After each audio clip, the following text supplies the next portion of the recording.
Hi everyone. तो आज के सेशन में हम लोग डिस्कस करने वाले हैं 25 जुलाई के करंट अफेयर्स के बारे में। तो जैसे कि हम लोग जानते हैं कि जो करंट अफेयर्स होता है वो ऑल कॉम्पिटिशन्स एग्ज़ाम के लिए इम्पॉर्टेंट रहता है, चाहे एसएससी हो, रेलवे हो, बैंकिंग हो, स्टेट पीसीएस हो या तो कोई और भी अदर एग्ज़ाम रहता है। तो वो सब चीज़ के लिए जो करंट अफेयर्स रहता है वो इम्पॉर्टेंट रहता है। ठीक है, तो चलिए आज के सेशन में हम लोग यहाँ पे स्टार्ट करते हैं।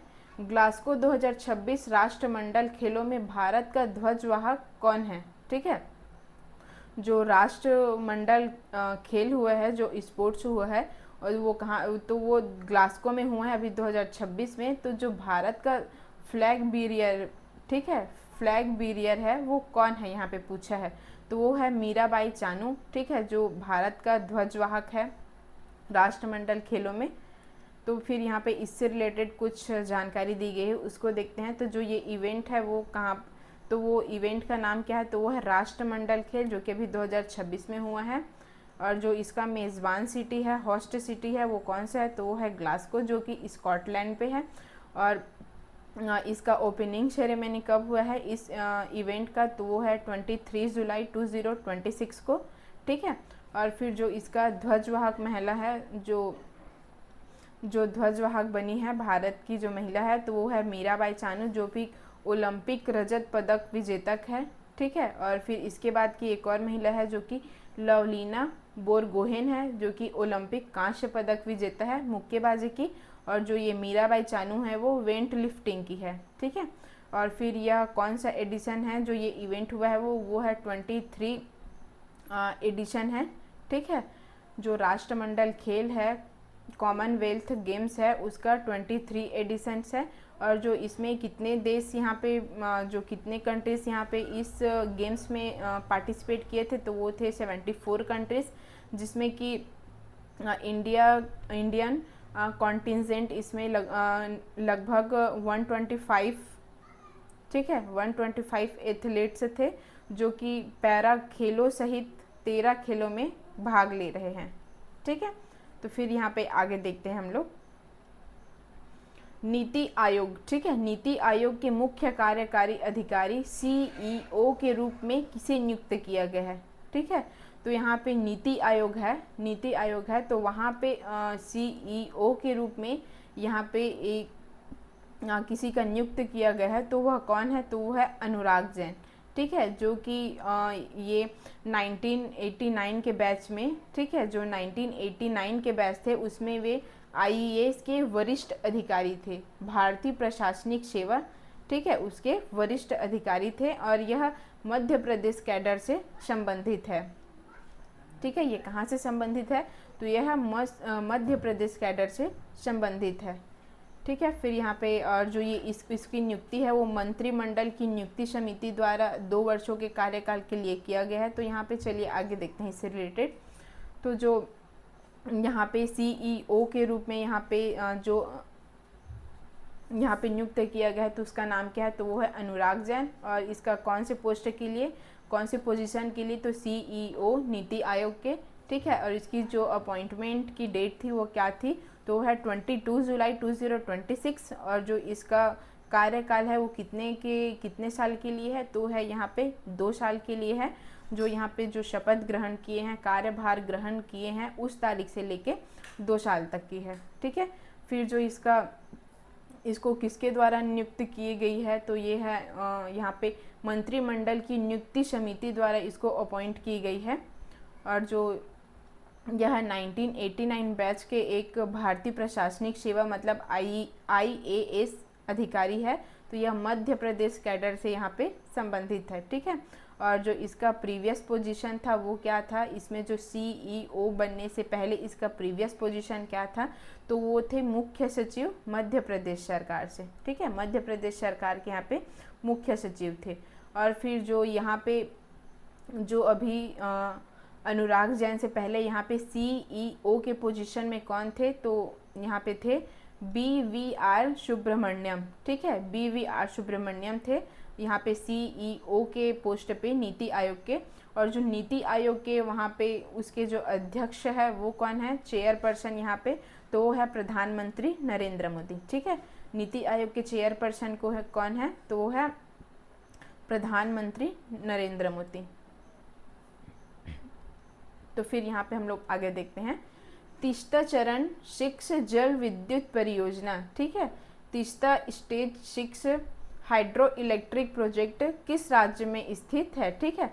तो यहाँ पे एक हाइड्रो इलेक्ट्रिक प्रोजेक्ट है, तो यहाँ पे वो पूछा गया है, तो ये कौन से स्टेट में है, तो ये है सिक्किम में, ठीक है, जिसको तीस्ता नदी के ऊपर बनाया गया है, उसके ऊपर कार्य किया गया है, ठीक है। तो यह जो तीस्ता जो ये प्रोजेक्ट है तीसरा चरण 6 जल विद्युत परियोजना, तो ये कहाँ पे है, तो ये सिक्किम में बनाया गया है, इसको सिक्किम में, ये सिक्किम स्टेट में है, ठीक है। और फिर यह कौन से नदी में है, तो ये है तीस्ता नदी में। और जो इसका प्रोजेक्ट है तो ये उसका यहाँ पे टाइप्स क्या है, तो वो है रन ऑफ द रिवर, ठीक है, रन ऑफ द रिवर जल विद्युत प्रोजेक्ट, ठीक है, run of the river hydro electric project, ये इसका टाइप्स है।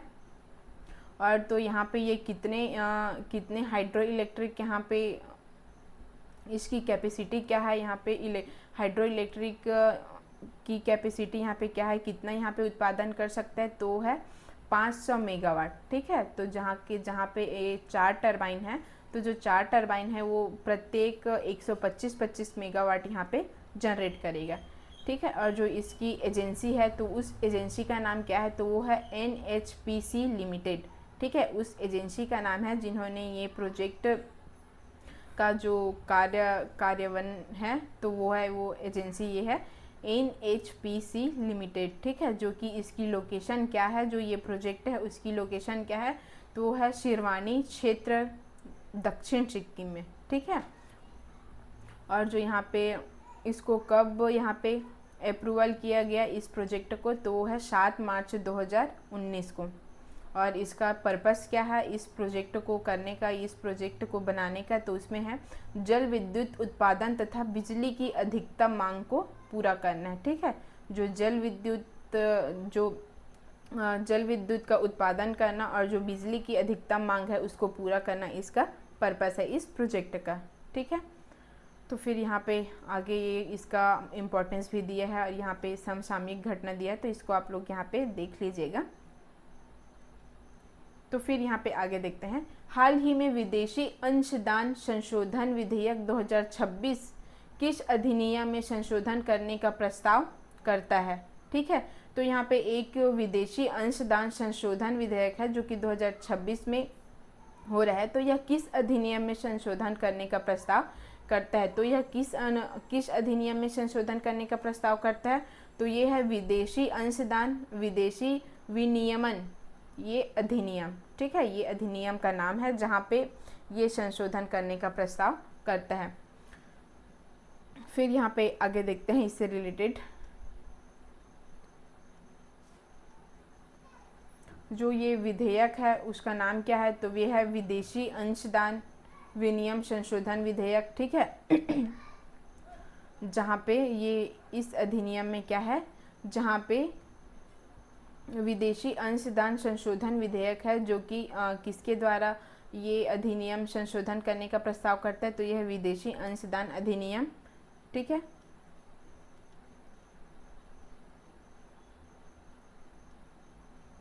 तो इसका प्रशासनिक मंत्रालय कहाँ पे है, तो इसका प्रशासनिक मंत्रालय ये गृह मंत्रालय है, मिनिस्ट्री ऑफ होम अफेयर्स, ठीक है।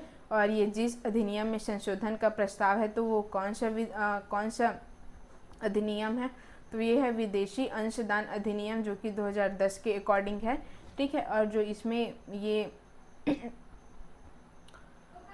जो यहाँ पे अप्लाइज किया गया है, तो यहाँ पे क्या अप्लाइज किया गया है, तो ये एक गैर सरकारी संगठन, ठीक है, गैर सरकारी संगठन, ट्रस्ट, सोसाइटी, संघ तथा विदेशी धन प्राप्त करने वाले अन्य संगठन यहाँ पे लागू किया गया है। और इसका जो प्रस्ताव है वो यहाँ पे क्या प्रस्ताव रखा गया है, तो वो है किसी संगठन का FCRA पंजीकरण, ठीक है, रद्द।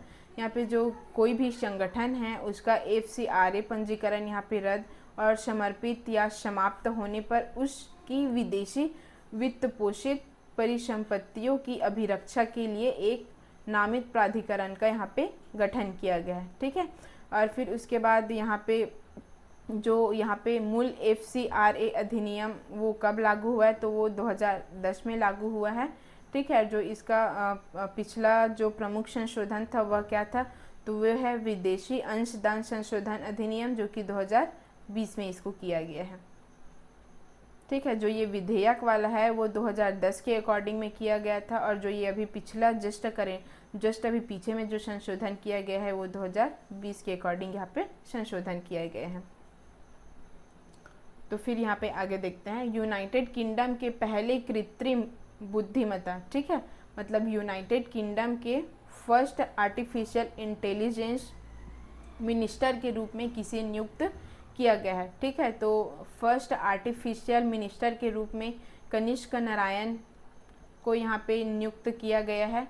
ठीक है, जो कि एक भारतीय मूल लेबर पार्टी के सांसद है। ठीक है, जो कि इंडियन ओरिजिन है, तो उसके लेबर पार्टी के ये सांसद है, और उन्हें प्रधानमंत्री एनडी बर्नहैम, ठीक है, जो प्रधानमंत्री एनडी बर्नहैम के नेतृत्व में नवगठित कैबिनेट स्तरीय पद पर नियुक्त किया गया है। ठीक है, तो यहाँ पे इससे रिलेटेड कुछ जानकारी है, तो यहाँ पे हम लोग देखते हैं। तो जो ये यूनाइटेड किंगडम के फर्स्ट आर्टिफिशियल इंटेलिजेंस के मिनिस्ट्री यहाँ पे कौन है, उसके पद में किसको नियुक्त किया गया, तो है कनिष्क नारायण को। और इसकी नियुक्ति कब की, इसको अपॉइंटेड कब किया गया है, तो जुलाई 2026 में इसको अपॉइंटेड किया गया है। और इसको अपॉइंटेड किसके द्वारा किया गया है, इसकी अपॉइंटेड किसने की है, तो वो है प्रधानमंत्री एनडी बर्नहैम, जो कि यहाँ पे यूनाइटेड किंगडम है, ये एक कंट्री है, तो ये वहाँ के प्रधानमंत्री एनडी बर्नहैम। ठीक है, और जो कि कनिष्क नारायण है वो भारतीय मूल भारत से बिलोंग करते हैं। इनका जन्म बिहार में हुआ था। ठीक है, जो कि कौन से पार्टी से रिलेटेड है, तो ये लेबर पार्टी से रिलेटेड है। और इसका इम्पोर्टेंस क्या है, तो ये यूनाइटेड किंगडम के फर्स्ट समर्पित कैबिनेट स्तरीय AI मंत्री। ठीक है, तो इसका इम्पोर्टेंस इसके रूप में है। और फिर इसकी कुछ यहाँ पे रिस्पॉन्सिबिलिटीज़ है। ठीक है, तो वो कौन कौन सी है, तो ये देखते हैं। तो इसमें राष्ट्रीय AI नीति तैयार करना, और AI नवाचार और उसके उपयोग को बढ़ावा देना, AI शासन और सुरक्षा की निगरानी करना, विभिन्न सरकारी विभागों के बीच AI रणनीति का समन्वयन करना। ठीक है, और जो ये कनिष्क नारायण है वह इसके पहले कौन से पोजीशन में थे, इसका जो प्रीवियस पोजीशन है वह क्या था, तो वो है कैबिनेट स्तरीय AI मिनिस्ट्री का दायित्व मिलने से पहले। ठीक है, जो अभी यहाँ पे कैबिनेट स्तरीय AI मंत्रालय का जो दायित्व मिला है, तो उससे पहले ये AI एवं ऑनलाइन सुरक्षा मंत्री थे। ठीक है, फिर उसके बाद हम लोग यहाँ पे आगे देखते हैं। आरोह भारत की पहली वार्षिक रिपोर्ट किस मंत्रालय द्वारा जारी की गई है। ठीक है, आरोह तो ये एक भारत के द्वारा जारी करने वाला एक पहला रिपोर्ट है। तो यह किस मंत्रालय द्वारा यहाँ पे जारी किया गया है, ये पूछा है, तो ये जारी किया गया है मिनिस्ट्री ऑफ कोल के द्वारा। ठीक है, तो जो ये आरोह है तो वह भारत की वैज्ञानिक खदानबंदी, तो इस पर आधारित पहली वार्षिक रिपोर्ट है। ठीक है, जिसे भारत सरकार के कोयला मंत्रालय द्वारा जारी किया गया है। तो जो ये आरोह है वो किससे रिलेटेड है, तो ये डिपेंड है, तो ये भारत की वैज्ञानिक बंदी पर आधारित पहली वार्षिक रिपोर्ट है। ठीक है, तो यहाँ पे आगे देखते हैं इससे रिलेटेड। तो इसके जारीकर्ता कौन है, इसको किसके द्वारा रिलीज किया गया है, तो वह है भारत सरकार का कोयला मंत्रालय। ठीक है, मिनिस्ट्री ऑफ कोल। और इस रिपोर्ट का नाम क्या है, तो इस रिपोर्ट का नाम आरोह है। और इसको कब रिलीज़ किया गया है, तो ये 22 जुलाई 2026 को रिलीज़ किया गया है। और इसका इम्पोर्टेंस स्वतंत्रता के बाद जो वैज्ञानिक खदानबंदी है उस पर भारत की ये पहली वार्षिक रिपोर्ट है। और इसको जो ये रिपोर्ट है उसको कब तैयार किया गया है, तो ये कोल कंट्रोलर किसके द्वारा तैयार किया गया है, तो ये कोल कंट्रोलर ऑर्गेनाइजेशन द्वारा इसको तैयार किया गया है, जो कि कोयला मंत्रालय के अधीन कार्य करता है। ठीक है, जो कोल कंट्रोलर ऑर्गेनाइजर है, वो जो ये कोयला मंत्रालय है, मिनिस्ट्री ऑफ कोल, उसके अंडर में ये काम करता है। फिर यहाँ पे इसके कुछ फोकस एरियाज है, तो वो कौन कौन से, तो वो है साइंटिफिक माइन क्लोजर, ठीक है, और इसका है लैंड रिकैम्पेशन और इकोलॉजिकल रिस्टोरेशन। फिर उसके बाद है ये इसके और कुछ फोकस एरियाज है, तो आप लोग यहाँ पे देख सकते हैं इसको। ठीक है, फिर यहाँ पे आगे क्वेश्चन देखते हैं हम लोग। झारखंड का पहला फिल्म एवं टेलीविज़न संस्थान कहाँ स्थापित है? ठीक है, भारत का एक फिल्म एवं टेलीविज़न संस्थान बोला है, तो ये कहाँ पे स्थित है ये पूछा है, तो ये है रांची में। ठीक है, तो झारखंड का पहला फिल्म एवं टेलीविज़न संस्थान कहाँ पे स्थापित किया जाएगा, तो ये है झारखंड की राजधानी रांची में स्थापित किया जाएगा। और जो ये संस्थान है, ठीक है, फिल्म और टेलीविज़न वाली, वह सत्यजीत रे फिल्म एवं टेलीविज़न संस्थान कोलकाता के सहयोग से स्थापित किया जाएगा। ठीक है, तो फिर इससे रिलेटेड कुछ यहाँ पे जानकारी है वो देखते हैं। तो ये स्थान ये कहाँ पे है ये संस्थान, तो ये रांची झारखंड यहाँ पे किया जाएगा। ठीक है, यहाँ पे स्थापित किया जाएगा जो ये संस्थान है झारखंड फिल्म एवं टेलीविज़न संस्थान, इसको यहाँ पे रांची में स्थापित किया जाएगा। जो किसकी सहायता से, तो सत्यजीत रे फिल्म एवं टेलीविज़न संस्थान कोलकाता, इसके सहयोग से ये संस्थान स्थापित किया जाएगा। और फिर इसके बीच में कुछ समझौता हुआ है। ठीक है, कुछ समझौता हुआ है, तो वो किसके बीच में ये समझौता हुआ है, तो ये Jharkhand film development corporation limited और SRFTI।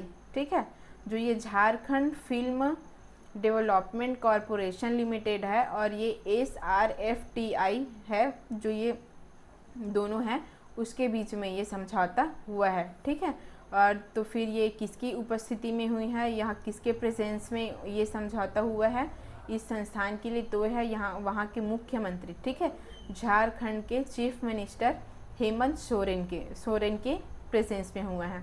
और तो इसका ऑब्जेक्ट क्या है इस समझौते का, जो यहाँ पे संस्थान यहाँ पे स्थापित किया गया है, जो फिल्म और इसका जो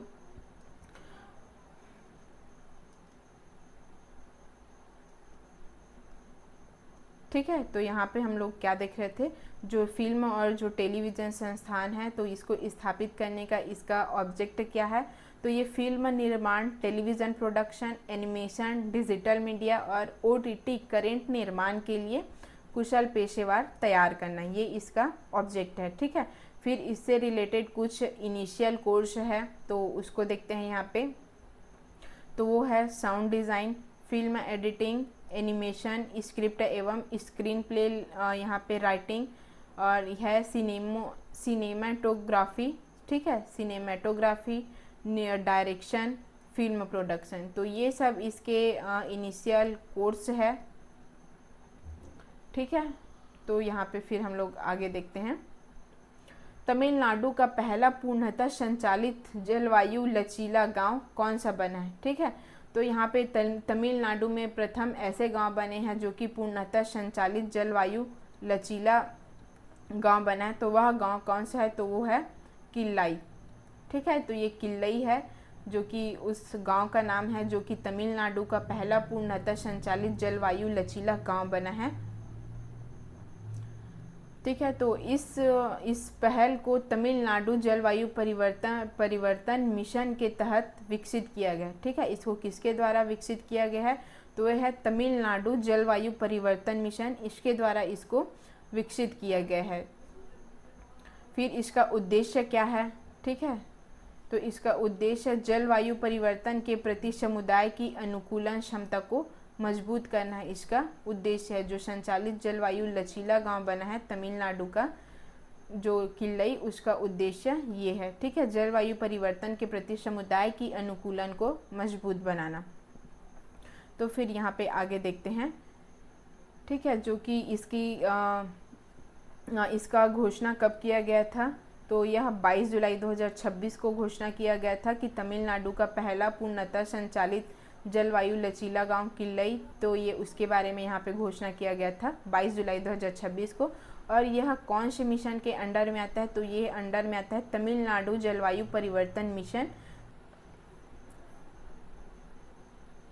फिर उसके बाद इसका नोडल विभाग, नोडल डिपार्टमेंट क्या है, तो नोडल डिपार्टमेंट है पर्यावरण एवं जलवायु परिवर्तन विभाग। ठीक है, तो यहाँ पे नोडल विभाग क्या होता है, तो वो है पर्यावरण एवं जलवायु परिवर्तन का एक डिपार्टमेंट है। ठीक है, जो कि यहाँ पे तमिलनाडु सरकार में है, तमिलनाडु सरकार की है। फिर इसके कुछ यहाँ पे विशेषताएं हैं, इसके फीचर्स है, तो ये क्या क्या है, तो ये देखते हैं यहाँ पे किसकी यहाँ पे फीचर्स बताई गई है। जो किल्लई गांव है उसको पूर्णतः संचालित जलवायु लचीला गांव बनाया गया है, घोषित किया गया है, तो उसके कुछ यहाँ पे फीचर्स है, तो ये देखते हैं। मैंग्रोव पारिस्थितिकी तंत्र का पुनर्विस्थापन, रिन्यूएबल एनर्जी को अपनाना, और जो यहाँ पे रेन वाटर हार्वेस्टिंग एवं यहाँ पे जल संरक्षण। ठीक है, ठोस एवं तरल अपशिष्ट प्रबंधन, यहाँ पे जो सॉलिड एंड लिक्विड वेस्ट है उसका मैनेजमेंट। ठीक है, तो ये सब इसके फीचर्स है। ठीक है, फिर यहाँ पे तो आज का सेशन हम लोग यहीं तक रखेंगे। अगर आपको इससे रिलेटेड कोई भी इंक्वायरी होगी तो नीचे डिस्क्रिप्शन बॉक्स में व्हाट्सएप नंबर दिया गया है, तो आप लोग वहाँ से इंक्वायरी कर सकते हैं। और जो ये आज का क्लासेस था उसका PDF, ठीक है, जो आज का सेशन था उसका PDF नीचे जो टेलीग्राम चैनल का लिंक दिया गया है डिस्क्रिप्शन बॉक्स में, तो ये वहाँ पे अपलोड हो जाएगा, तो आप लोग वहाँ से ये PDF को ले सकते हैं। तो थैंक यू सो मच, मिलते हैं नेक्स्ट क्लास में।